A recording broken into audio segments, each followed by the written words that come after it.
I had to learn at a very young age to read people. I think that's my superpower, actually. Just being able to look at someone and sense danger or sense deceit. And by the way, I should mention with Steven Crowder, I have never been a fan. He just always gave me the energy of a pathological liar. I trust my gut. I don't trust influencer campaigns. My gut started to tell me that they suddenly began panicking when I discovered the Egyptian planes.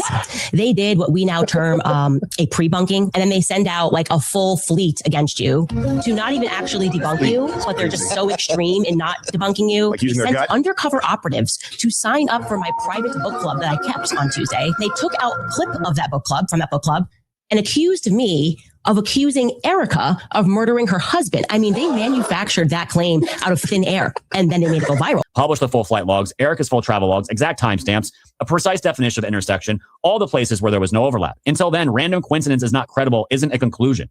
This is conspiracy propaganda. And fam, this is why I've been screaming from the rooftops to stop buying into this crap. It is absolutely blind mom, conspiratard propaganda garbage.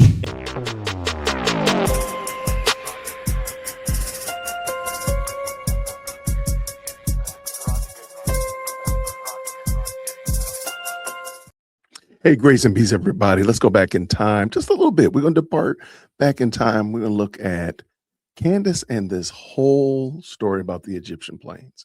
I really want people to fully grasp just how egregious that lie was. And I'm going to call it a lie. So we're going to look at Woke Society. Shout out to them. The link is down in the description. Looks like a solid content creator. We'd love for y'all to go check him out and see what he's got going on. Let's go ahead and look at what he had to say about the infamous Egyptian planes. Woke fam, Scott here from Woke Society. Today, I want to look at Candace Owens' latest claims about Egyptian planes crossing over Erica Kirk's flight paths within the last few months, and actually really look into these claims and dig into Candace's claims, her research, and what she actually is putting out there. It's no secret I've been calling out Candace Owens, not just recently, but for months since all this has gone down. I've been asking the people that buy into her research and her takes, have you actually looked into what she has claimed and what her her sources are claiming as well? So this morning we actually did that. I'm going to show you exactly what we found here, and would not be surprised that nothing is out of the ordinary. Here is the log list here of the flight logs of the SU-BTT and the SU-BND, which are both Egyptian jets. And out of all these that are probably the most prominent of the locations are Kansas. Kansas is the state that these planes have been going to the most. And what I want people to really look at here on this one aisle here, it says overlap window. Okay. And when you look at the overlap window, it's not 5 hours. It's not 2 hours. It's not a day. It's not 2 days. It's actually 3 days. Okay. And what does that mean? Okay. So the overlap window is plus or minus 3, and it's right here. It is cell G and cell G. So when you look here, plus or minus 3 days. So today is Monday. So we could be talking about Sunday, Saturday, Friday, or we could be talking about Tuesday, Wednesday, Thursday, plus or minus 3 days. So I could be doing something on today, Monday, and it would have affected back in time Friday or as far in the future as Thursday. That's crazy work. That's crazy work. Let's go. That's saying within 3 days that Erica and her plane were within a location of these Egyptian planes, which really, in my mind, describes absolutely nothing. Erica could literally be leaving a state and for 1 day, and this Egyptian plane could be flying in literally 2 days later, have nothing to do with Erica's plane, and she's counting that as an overlap or an intersection. Okay, and what I want to get into here really is why would these planes be around these areas, around these states in the first place, supposedly around Erica? Well, let's take a look here. From Lane Kendall. Candace's report that, quote, changed the world included some conspicuous omissions. Let's talk about it. Yesterday in her show, Candace showed her audience a spreadsheet depicting what she claimed were 73 instances when one of two Egyptian planes, SU-BTT and SU-BND, were in geographical proximity with Erica Kirk from 2023 to 2025. For brevity, let's focus on SU-BTT, the Egyptian-owned Dassault Falcon 7X. In her rambling, Candace mentions that the plane's destinations that coincide with Erica's proximity were concentrated in 5 states, those states being Missouri, Delaware, Utah, Nebraska, and Kansas. Focusing on Candace, her spreadsheet indicated that Dassault jet in question made no fewer than 8 stops in Wichita. Now, for anyone that knows anything about Wichita... I also wanted to stop right here. Candace never confirmed how she knows that, in fact, Erica's plane, that Erica was even there. How does she know Erica was there? She's never confirmed that, much less the planes that she's referring to. She's never said, like, how does she know that this is, quote unquote, Erica's flight or Charlie's flight or whomever? How does she know that? Like, where's the evidence to that?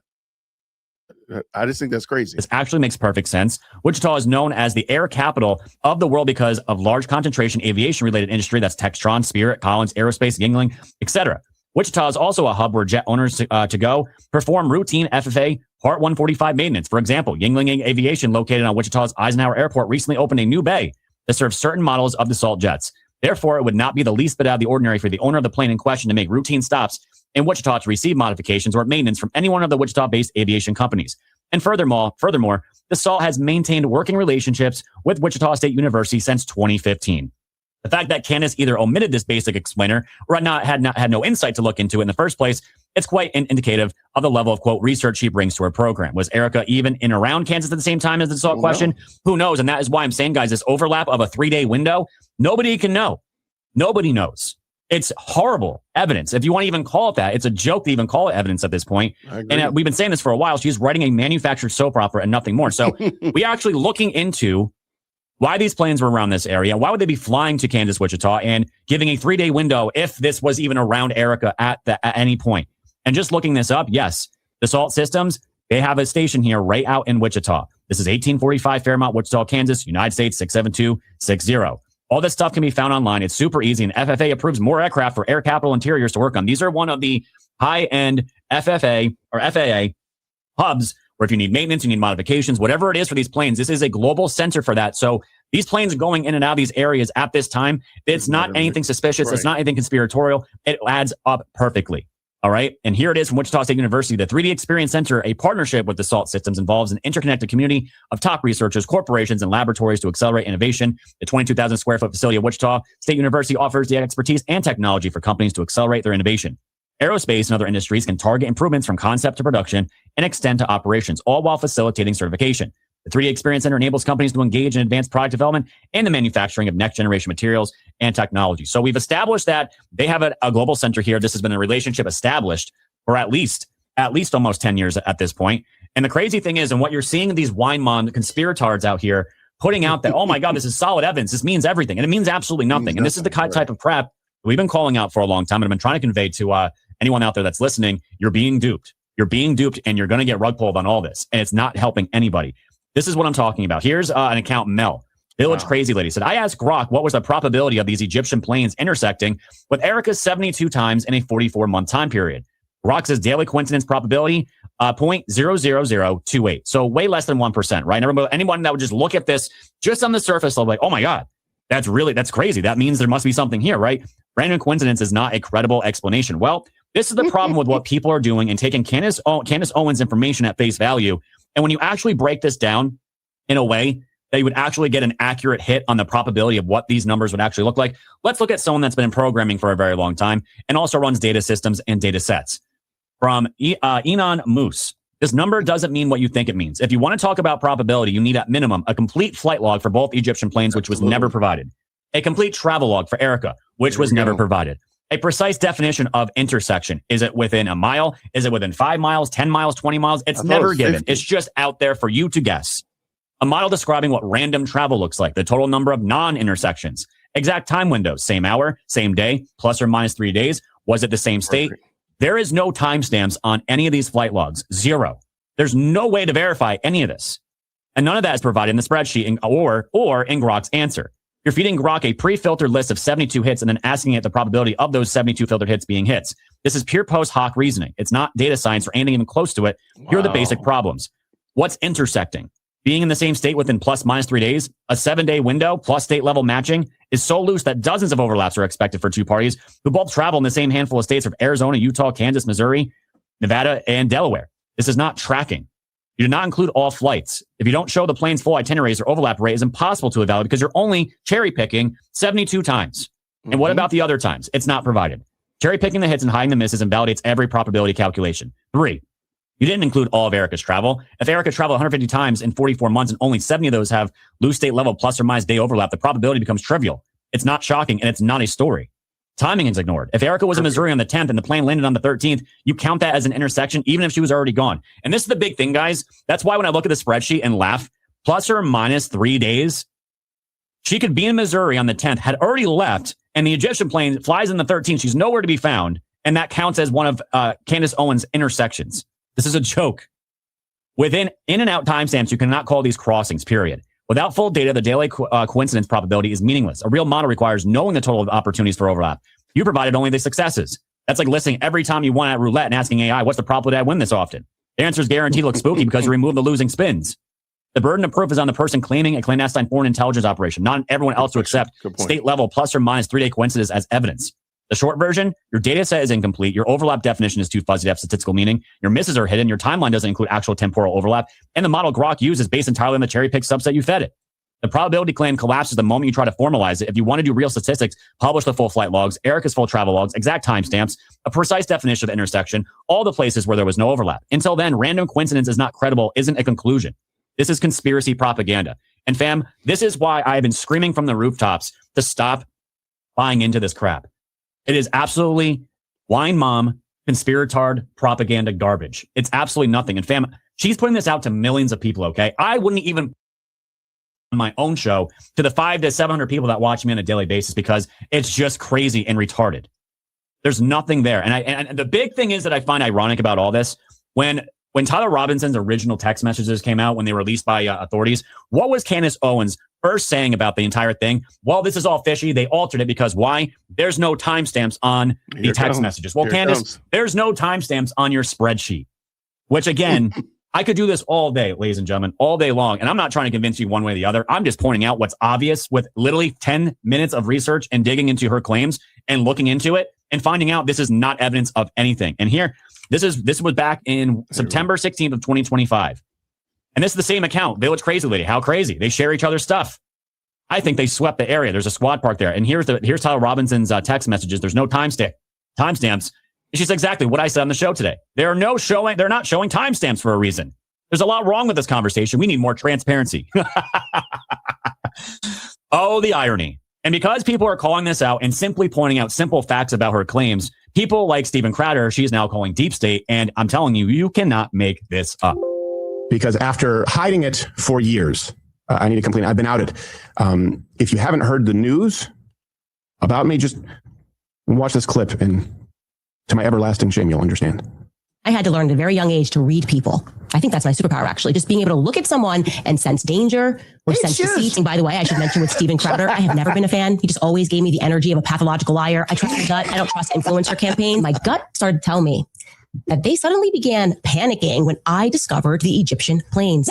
They did what we now term a pre-bunking, and then they send out like a full fleet against you to not even actually debunk you, but they're just so extreme in not debunking you. Like they sent undercover operatives to sign up for my private book club that I kept on Tuesday. They took out a clip of that book club from that book club and accused me of accusing Erica of murdering her husband. I mean, they manufactured that claim out of thin air, and then they made it go viral. They sent it out to all the right people, Steven Crowder. Right? As I said, he was betrayed by everyone. Obviously, what I meant was Erica Kirk murdered her husband. And this was all happening because I mentioned the Egyptian plane. I am certain. I'm telling you this information has been completely verified. I am showing you this on a spreadsheet. Now, these are all the instances in which this plane, 68 instances that this plane crossed with Erica. Okay. The Egyptian plane. I can spend a lot of time. No, Wichita, Kansas, by the way, is listed no less than 8 times as a destination on that spreadsheet for the plane SUBTT. It's an Egyptian-owned Dassault Falcon 7X. And just so you know, Wichita is like one of those primary, it's like a global hub in certified FAA service centers. And Dassault has had Wichita State University, a partnership with them since 2015.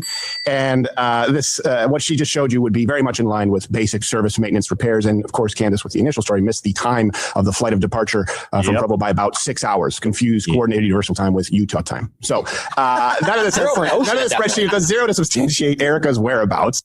So guys, I'm just trying to help everyone that I can because I know a ton of people are watching her, consuming her. And I just like, it's just so obvious to me what's going on with all this. And I'm just trying to save you all from the rug pull and giving you honest, solid information. So if I could do this all day, guys, if I have to make a series of debunking her claims, I will. And we're going to find out the truth at some point. And that will be that. Okay. So shout out to Woke Societies. Looks like a good, solid YouTuber. I appreciate y'all checking them out. Now, just in case you were wondering, well, Jason, that was back in 2025. Candace has kind of let it go. She's not upset about this anymore. She's moved on. Are you sure about that? that we're so far past ridiculous, laughing at the Egyptian what could Israel have to do with France? What are we talking about? The French military doing assassinations for Freemasons. And here we are today. Okay, this is how it works. Charlie was taken out. He was stepping on the toes of very powerful people who were going to make a lot of money off of this Iran war. And guess what? They're getting their war. Trump is now going to put boots on the ground in Iran. Have you heard? He's sending Marines. Boots on the ground for Bibi. But the IDF won't be joining. The IDF has said they're not going to put boots on the ground. It's better for the Goyim to die. The Goyim must die so that Israel can keep expanding its borders. We can see who's in charge. Anyway, we will be right back after a brief break. All right, you guys, you see the headline. She's still upset about those Egyptian planes. People calling her out. She's still mad about it. She's still upset about it. And by the way, she still hasn't addressed why she doesn't have timestamps, why she hasn't uploaded all the raw data that is necessary to determine whether or not there is some real overlap and all that kind of good jazz on her site. She still hasn't done it. Sorry. Anyway, I thought this would be a good reminder of just how bad and just how much Candace lies. And I do like how Woke Societies said it. He said, people are going to be stuck with the rug pull. Look up rug pull and realize that Candace has set up her whole audience for the rug pull. They're going to be caught holding the bag, caught with the hot potato, and she's going to just dilly-dally off onto the next conspiracy. Thank you so much for watching. Thank you so much for your support of the channel, helping us get just that much closer to 100,000 subscribers by the end of April. I'm looking forward to celebrating with you all real soon. So till then, everybody, grace and peace. Thank you so much for tuning in to another episode of the JWhit Podcast. If you enjoyed today's show, please do me a favor and hit me up with that 3-piece special. Like the video, subscribe, and of course, share it with somebody who would also enjoy this type of content. And make sure you leave a comment because I do pin the best comments to the top. So thank you so much for tuning in today. And until next time, everybody, grace and peace.